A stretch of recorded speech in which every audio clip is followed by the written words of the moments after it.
بسم الله الرحمن الرحيم سبح اسم ربك الأعلى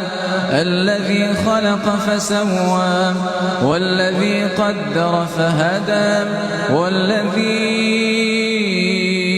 أخرج المرعى فجعله غثاء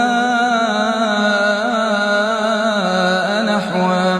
سنقرئك فلا تنسى إلا ما شاء الله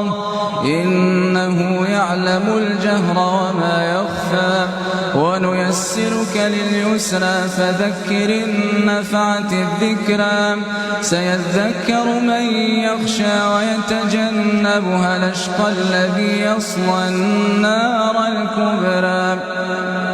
ثم لا يموت فيها ولا يحيا قد أفلح من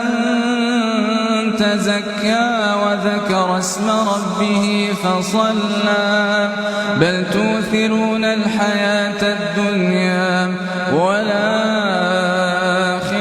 خير وأبقى إن هذا لفي الصحف الأولى